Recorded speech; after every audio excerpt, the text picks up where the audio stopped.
So I watched a really obscure old movie today. It literally doesn't even have a 100 ratings.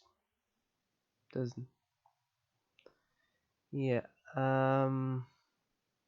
On IMDb, this really old, but nearly a century old. In fact, now um. Well, I mean, similar to what I've been watching recently. I'm not sure why. Just ended up watching old movies, why not? Maybe I'll integrate them at some point with modern ones as well and shuffle it out and such and stuff. I don't know, but yeah, I watched one from a couple of years earlier than the others that I've watched recently, from 1935. As it happens, as opposed to the other movie I've watched, 1937. No, no, think of it though. Um, yeah, no, the there were only pages for actors that were most prominent. There were still though a lot of children in a few scenes, so I'm assuming some of them might still be alive. But yeah, so I don't know. Maybe if I don't think there is even on IMDb pages for them. These are all at least they look like. Yeah, none of those. There must be some extras.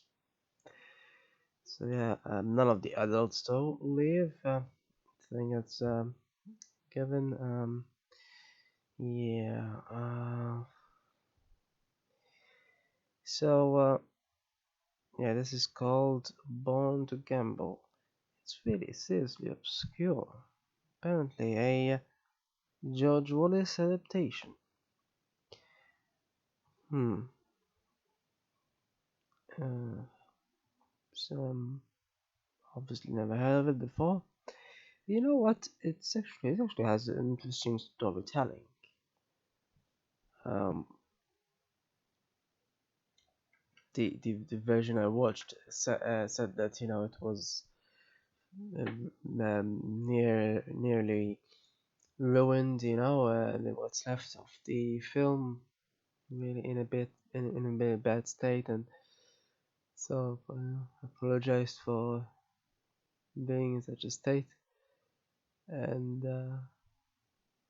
so it's kind of weird, isn't it? How it's like how silent movies connect with the first sound movies, along with because I mostly noticed that the very earlier films, like were merely seconds long, are usually really tattered, like have a lot of artifacts and such, like this did, but it's not guaranteed. Like the others that I watched from 1937 didn't have much, and this that's only 2 years later, so guess it depends on how they store them and such. That's sort of interesting then how I suppose yeah that's mainly how watching old films makes it slightly interesting.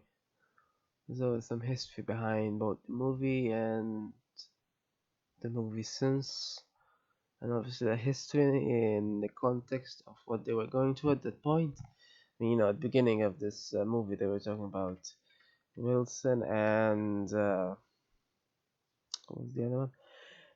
Yeah, and mm, trying to blame the depression on and such.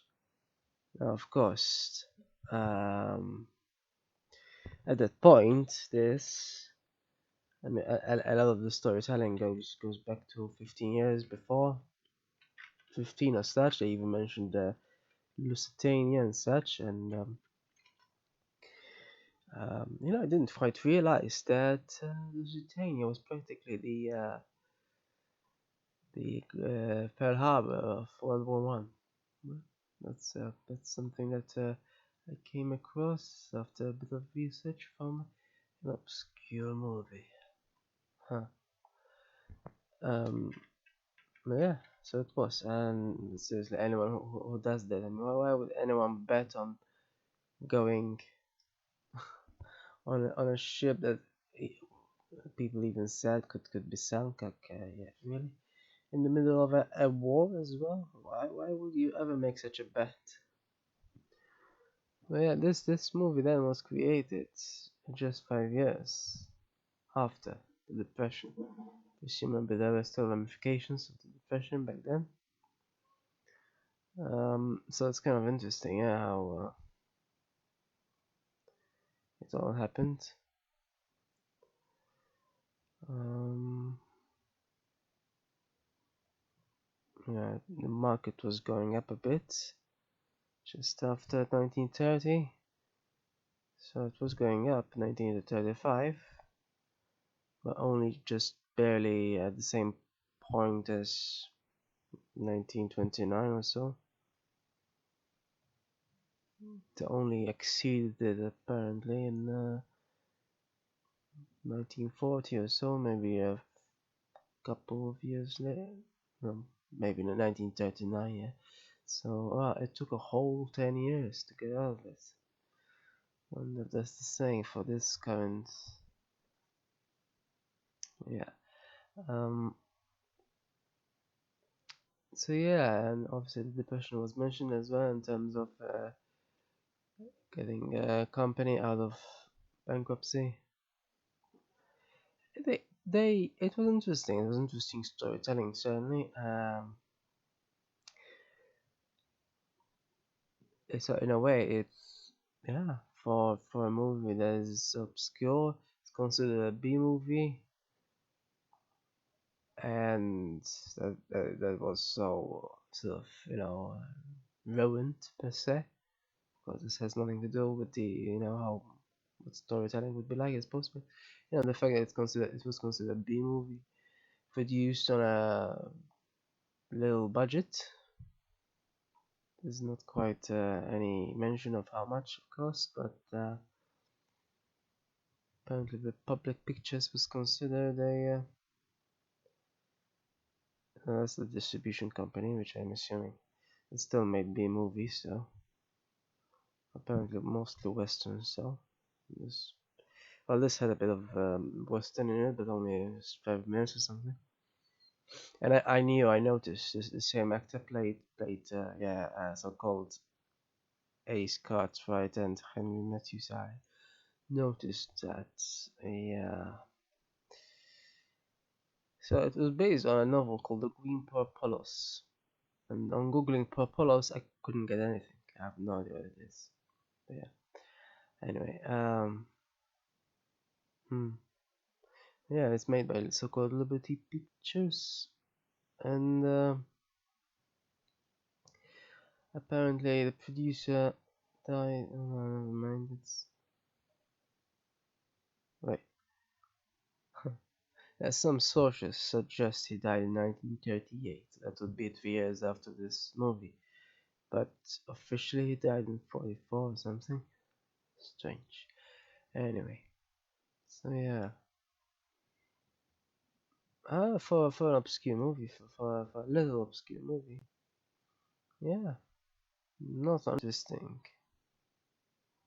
The fact that they shuffled over and cycled through different sort of forms of storytelling made it interesting.